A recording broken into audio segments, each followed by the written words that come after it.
2019년 9월 동남아시아의 한 도시에서 북한 국가대표 축구선수 3명이 집단 이탈했습니다. 이 이야기는 그날 밤의 실제 증언을 바탕으로 재구성했습니다. 저는 그 3명 중 한 명이었습니다. 전지훈련 마지막 날 밤 11시, 저희는 호텔 복도의 CCTV 사각지대를 빠져나갔습니다. 보위부 요원 2명이 복도 끝에서 담배를 피우고 있었고, 감독은 자신의 방에서 술에 취해 있었습니다. 우리에게 주어진 시간은 단 15분. 그 안에 호텔을 벗어나지 못하면 모든 것이 끝나는 것이었습니다. 20년간 충성을 맹세하며 살아온 제 인생이 그렇게 한순간에 무너졌습니다. 아니, 무너진 것이 아니라 비로소 시작된 것이었습니다. 꽃제비 채널에서 전하는 이 이야기는 단순한 탈출기가 아닙니다. 자유를 향한 3명의 청춘이 목숨을 걸고 선택한 그날 밤의 모든 것을 여러분께 전합니다. 이 이야기가 여러분의 마음에 닿기를 바라며 구독과 좋아요로 응원해 주신다면 더 많은 진실을 전할 수 있습니다. 저는 평양 모란봉구역에서 태어났습니다. 아버지는 당 간부였고 어머니는 교원이었습니다. 성분이 좋았기에 어린 시절부터 체육소조에 선발되었고 12살 때 만경대학생 소년궁전 축구팀에 들어갔습니다. 그때부터 제 인생은 축구공과 함께했습니다. 아침 6시 기상, 30분 구보, 오전 훈련 3시간, 오후 훈련 3시간, 저녁 자습 2시간. 이것이 15년간 반복된 제 일상이었습니다. 생활총화 시간에는 서로의 잘못을 비판했고, 자아비판 시간에는 축구와 끈을 잘못 묶었다는 이유로도 자아비판서를 써야 했습니다. 우리는 집체의 일부였고 개인의 생각 같은 것은 사치였습니다. 18배 국가대표 2군에 발탁되었고 21살에 정식 국가대표가 되었습니다. 그날 수령님 초상화 앞에서 맹세했습니다. 조국과 수령님을 위해 목숨을 바치겠습니다. 그 맹세가 진심이었습니다. 의심한 적도 없었습니다. 해외 경기에 나갈 때마다 보위부 요원이 동행했습니다. 호텔 복도마다 감시 카메라가 있었고 방은 2인 1실로 배정되어 서로를 감시하게 했습니다. 핸드폰은 모두 수거되었고 외출은 단 한 번도 허락되지 않았습니다. 우리는 선수가 아니라 수감자 같았습니다. 하지만 그것이 당연하다고 믿었습니다.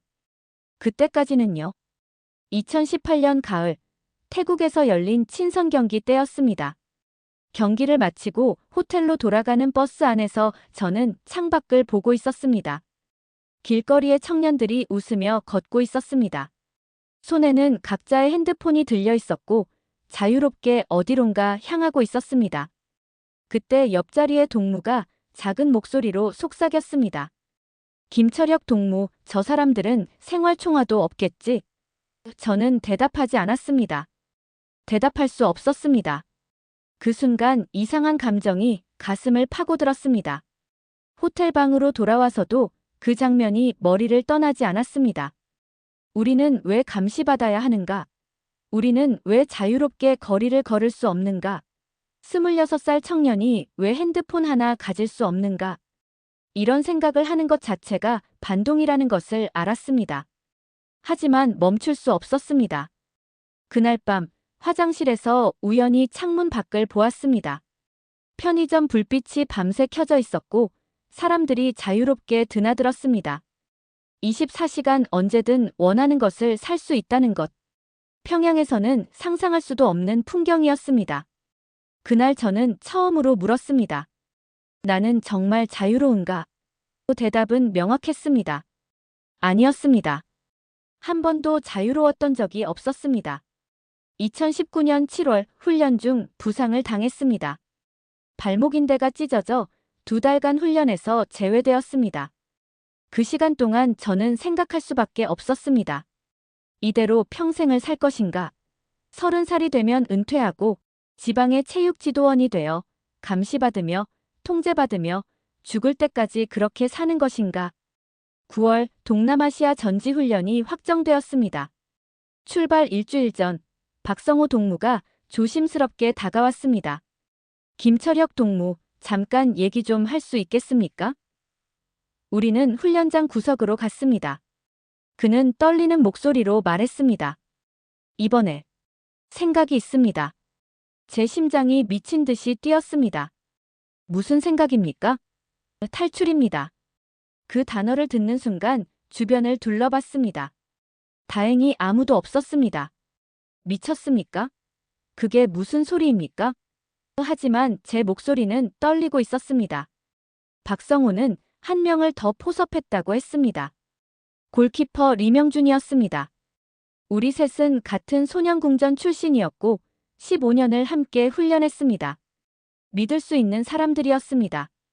하지만 그중 한 명이라도 보위부에 밀고 하면 우리는 모두 끝이었습니다. 사흘밤을 고민했습니다. 가족을 생각했습니다. 아버지와 어머니, 여동생. 제가 이탈하면 그들은 모두 정치 범수용소로 끌려갈 것입니다. 하지만 동시에 생각했습니다. 이대로 평생 감옥 같은 삶을 살 것인가? 마침내 결심했습니다. 합니다. 저도 함께 하겠습니다. 그렇게 우리 셋의 운명이 하나로 묶였습니다. 전지훈련 일정은 2주였습니다. 우리는 마지막 주 토요일 밤을 선택했습니다. 그날은 훈련 일정이 없고 보위부 요원들도 방심하는 날이었습니다. 준비할 시간은 2주. 그 안에 모든 것을 완벽하게 짜야 했습니다. 가장 큰 문제는 돈이었습니다. 우리에게 주어진 돈은 하루 10달러의 일당뿐이었고 그마저도 감독이 보관했습니다. 리명준이 해결책을 찾았습니다. 그의 어머니가 몰래 넣어준 금반지 하나. 그것을 팔면 당장 필요한 돈은 마련할 수 있었습니다. 둘째 날 호텔 구조를 파악했습니다. CCTV 위치, 보위부 요원의 동선, 비상구 위치. 박성호는 몰래 호텔 약도를 그렸습니다. 비상계단을 이용하면 1층 주방 쪽으로 빠져나갈 수 있었습니다. 셋째 날 밤, 박성호가 중국 식당에서 일하는 조선족을 만났습니다. 훈련 후 쓰레기를 버리러 나갈 때 몇 마디 나누며 접선 방법을 상의했습니다. 조선족 브로커는 금요일 밤에 호텔 뒷골목에서 기다리겠다고 했습니다. 열흘째 되던 날 일이 틀어질 뻔했습니다. 보위부 김 과장이 리명준을 불렀습니다. 리명준 동무, 요즘 표정이 이상한데 무슨 일 있습니까? 리명준은 침착하게 대답했습니다. 가족이 그립습니다. 과장 동무. 김 과장은 의심스러운 눈빛으로 한참을 쳐다보다가 돌아섰습니다. 그날 밤 우리는 잠을 이룰 수 없었습니다. 2019년 9월 21일 토요일, 마침내 그날이 왔습니다. 저녁 식사 후 우리는 일부러 평소처럼 행동했습니다. 텔레비전을 보고 농담을 하고 카드놀이를 했습니다. 하지만 속은 타들어가고 있었습니다. 밤 10시 30분, 불을 끄고 누웠습니다. 룸메이트가 깊이 잠들기를 기다렸습니다. 10시 50분, 저는 조심스럽게 침대에서 일어났습니다. 미리 준비해둔 어두운 옷으로 갈아입었습니다. 문을 열 때 손이 너무 떨려서 손잡이를 2번이나 놓쳤습니다. 복도로 나왔습니다. 비상계단 쪽으로 천천히 걸었습니다. 박성호와 리명준이 이미 계단 입구에서 기다리고 있었습니다.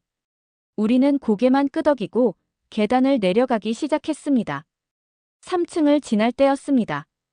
위층에서 문 여는 소리가 들렸습니다. 발소리. 누군가 내려오고 있었습니다. 우리는 2층 복도로 몸을 숨겼습니다. 심장이 터질 듯 뛰었습니다. 보위부 요원이 담배를 피우러 나온 것이었습니다. 그가 계단을 지나 복도 끝으로 사라질 때까지 숨을 참았습니다. 1층 주방 앞에 도착했습니다. 주방 직원들이 모두 퇴근한 후였습니다. 뒷문을 열었습니다. 바깥 공기가 얼굴을 스쳤습니다. 자유의 공기였습니다. 우리는 뒷골목으로 뛰었습니다. 약속 장소에 낡은 승합차 한 대가 기다리고 있었습니다. 차문이 열렸습니다. 빨리 타시오. 우리는 차에 올라탔고 차는 어둠 속으로 사라졌습니다.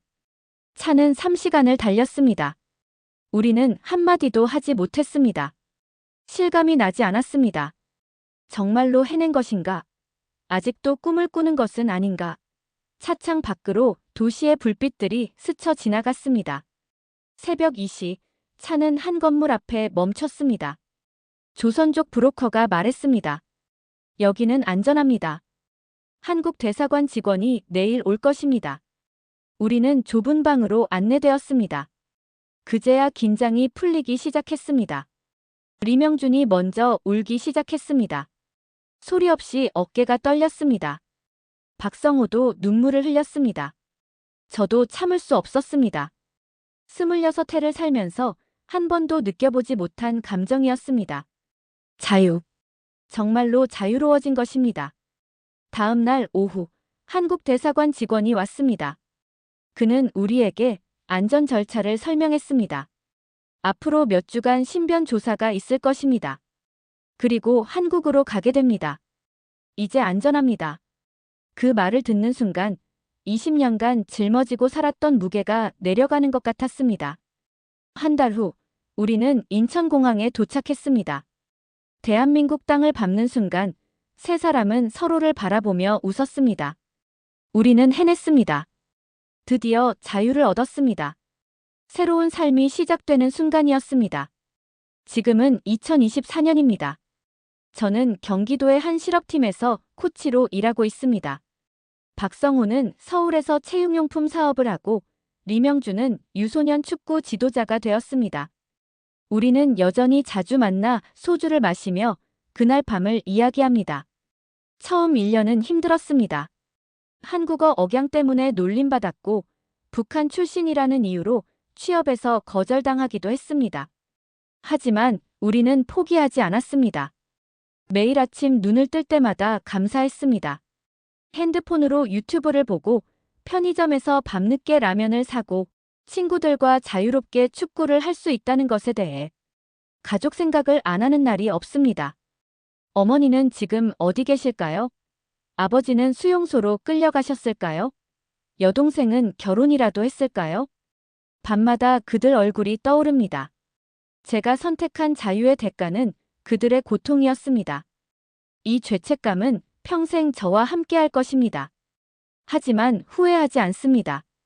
탈북은 끝이 아니라 시작입니다. 지금도 북한에는 수많은 청년들이 감시받으며 살고 있습니다.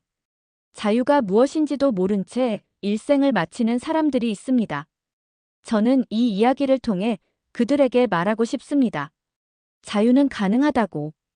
용기를 내면 새로운 삶이 기다리고 있다고.